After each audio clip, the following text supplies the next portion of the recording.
कोई प्रेम ही ना हो, और प्रेम भी है तो वो भी स्वार्थ का प्रेम।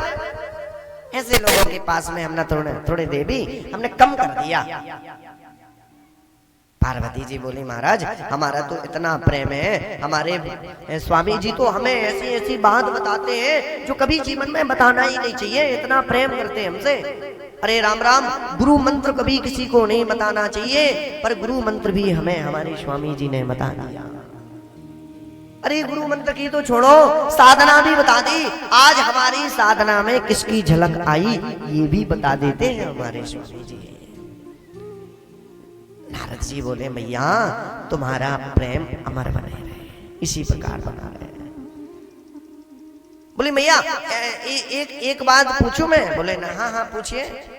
आपको कभी शिव जी ने आपको कभी स्वामी जी ने कभी आपको अमर कथा सुनाई है?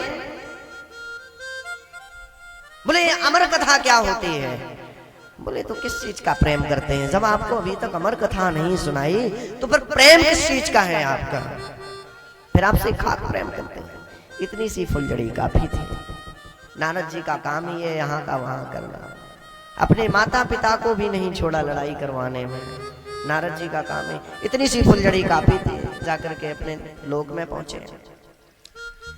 जैसे ही शिव जी पहुंचे, अब पार्वती जी तो मारे क्रोध के बैठी थी। अरे अमर कथा क्या है, अमर कथा क्या है, अमर कथा क्या है? शिव जी महाराज से बढ़ गई, कहा आप बड़े कपटी हैं। अरे आपने मुझे इतनी बड़ी बात छिपा दी। अरे राम राम राम राम, मुझे आज तक आपने गुरु मंत्र भी नहीं छिपाया, और इतना भी कि आपके जिस देवता की जिसकी आप साधना करते हैं, साधना में आज किसकी झलक आई ये भी नहीं आपने मुझे छिपाया, और आज आपने मुझे अमर कथा नहीं सुनाई। इतनी बड़ी बात आपने मुझे छिपा दी। बोले देवी ये अमर कथा के बारे में आपको किसने बता दिया? किसी ने भी बताया हो? ठीक है देवी, पर ये अमर कथा एकांत में होती है, कोई सुने नहीं। ठीक है महाराज। तब तो शिव जी महाराज ने अपना त्रिशूल घुमाया और जितने भी जीव जंतु पशु पक्षी थे सबको वहां से भगा दिया, और अमर कथा शिव जी महाराज पार्वती जी को सुनाने लगे। वहां पर एक जो तोता होता ना, तोते का एक अंडा पड़ा था वहां पे। पार्वती जी से कहा देखिए भैया एक बात विशेष ध्यान देना, विशेष रूप से। जब क्या होता है, जब अमर कथा सुनते हैं कोई भी, तो निद्रा देवी आती और अपनी गोद में ले लेती। यदि थोड़ा सा मन उनका इधर उधर हुआ कि निद्रा देवी अपनी गोद में ले लेते, सो मत जाना। नहीं महाराज मैं नहीं सो सकती। ठीक है,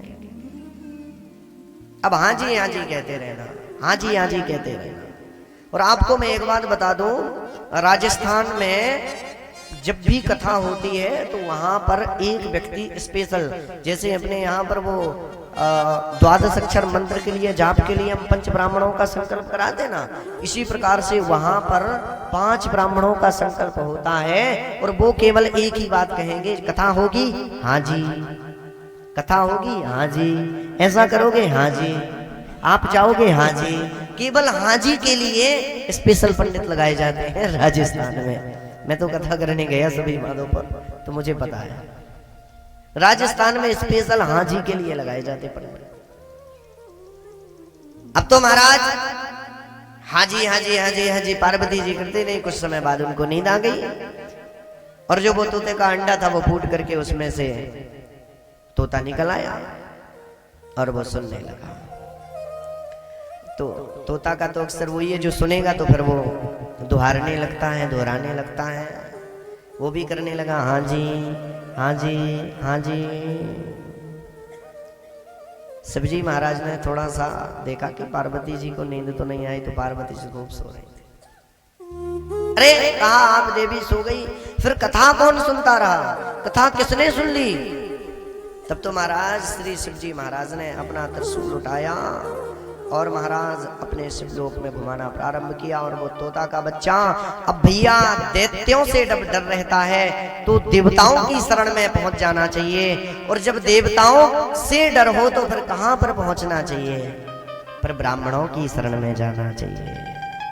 ये मैं नहीं कह रहा हूं, ये साक्षात भागवत जी कह रही हैं। यहां पर लिखा हुआ है यम प्रप्रजन्त मनुपेत मपेत कृत्यम द्वीपायनो विरहगातने आजुहावा पुत्रेति तन्मयतया तरबो विनेदुष तम सर्वभूत हृदयं मुनिमान तोस्मि। तब तो महाराज श्री वेद व्यास जी महाराज की पत्नी उवासी ले रही थी। उवासी के समय श्री जो वो तोता था श्री सुखदेव जी महाराज उनके मुखमंडल से अंदर प्रवेश कर गए। अब तो महाराज शंकर जी महाराज त्रिशूल लिए चल पड़े और वेद व्यास जी महाराज बोले महाराज दर्शन तो दिया पर इस वेश में, अरे कितना आपको पुकारा नहीं। और वैसे भोले बाबा तो वैसे बड़े सरल होते हैं, बड़े दयालु होते हैं भोले बाबा। भैया भोले बाबा जितने दयालु कोई नहीं है, लेकिन एक बात और ध्यान दें, भोले बाबा जितना पर क्रोधी भी कोई नहीं। यदि क्रोध आ गया, ये और विशेष रूप से ध्यान देना। अरे बोले महाराज दर्शन भी दिया पर इस रूप में। बोले हमारे यहाँ से एक चोरी हो गई है। अरे बोले महाराज आपके यहाँ से कौन सी चोरी हो गई है, तुम्हारे यहाँ पर है ही क्या? बोले भैया हमारे यहाँ से अमर कथा की चोरी हुई है। चलिए तब तो श्री शिव जी महाराज बोले कोई बात नहीं है। बोले ऐसा करते हैं हम इसको अब जीवित नहीं छोड़ सकते हैं। श्री वेद व्यास जी महाराज बोले महाराज जी पहले ये बताइए आप हमें, यदि आप इसको जीवित नहीं छोड़ेंगे तो हमें आप ये बताइए, इसने अमर कथा सुनी, इसने अमर, ये तो अमर है, ठीक है, हो सकता है आप कालों के काल महाकाल हैं, इसका प्राणांत भी कर सकते, तो फिर अमर कथा फैले। तब तो श्री शिव जी महाराज ने 1 साल की वहां पर समाधि लगा दी और 1 साल तक ध्यान में बैठ गए। श्री सुखदेव जी महाराज इस बात को सुन रहे थे। बोले कहाँ समाधि भी लगाई तो 1-2 वर्षों की लगाई, अरे 2, 4, 10 साल 12 साल की लगाना चाहिए। हम लगाएंगे तो लंबे ही लगाएंगे भाई। 9 माह तक माँ के गर्भ में शिशु रहता है। भोले बाबा ने कहा चलो हम 1 वर्ष की समाधि लगाते हैं। 1 वर्ष बाद जैसे ही ये बालक जन्म लेगा इसको हम जन्म से ही ले जाएंगे और अपने पास में बंदी बना करके रख लेंगे। कहा वेद व्यास जी महाराज भी बड़े प्रसन्न हुए, वेद व्यास जी महाराज बड़े खुश हुए।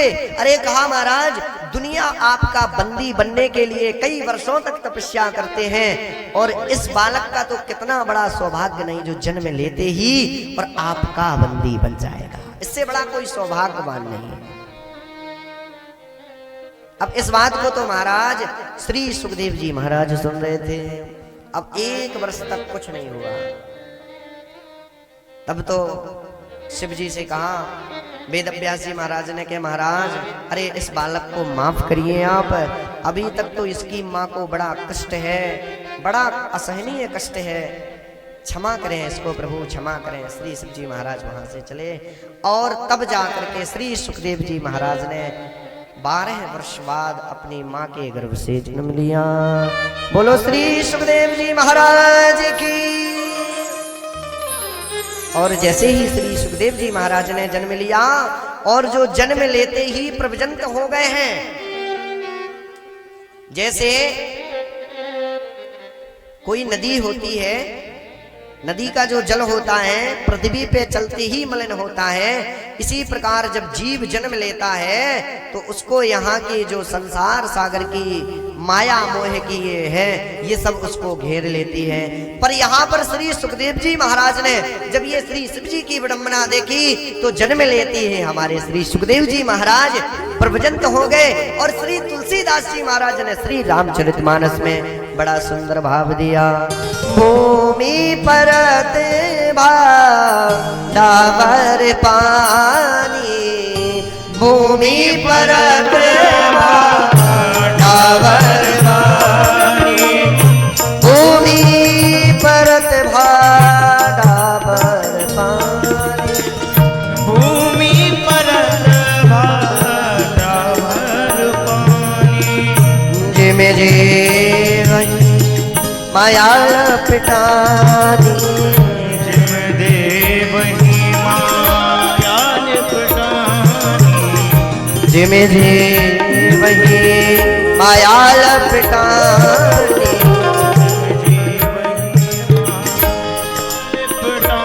ओ भूमि परत बाड़ावर पानी, भूमि परत डावर पानी, जिम जी वही माया पिटानी, जिम जी वही माया लिपटानी।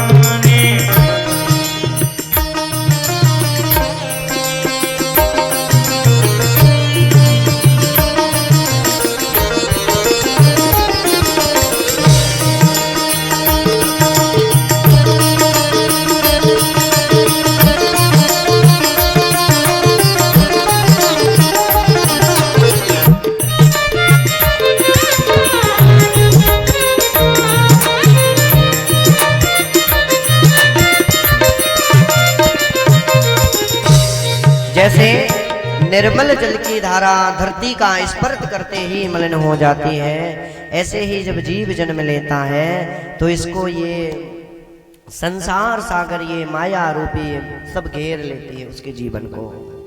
इसलिए इस विडंबना को देखते हुए श्री सुखदेव जी महाराज जन्म लेते ही प्रभजंत हो गए। माया को सब कोई भजे, पर माधव भजे न कोई, और जो कदापि माधव भजे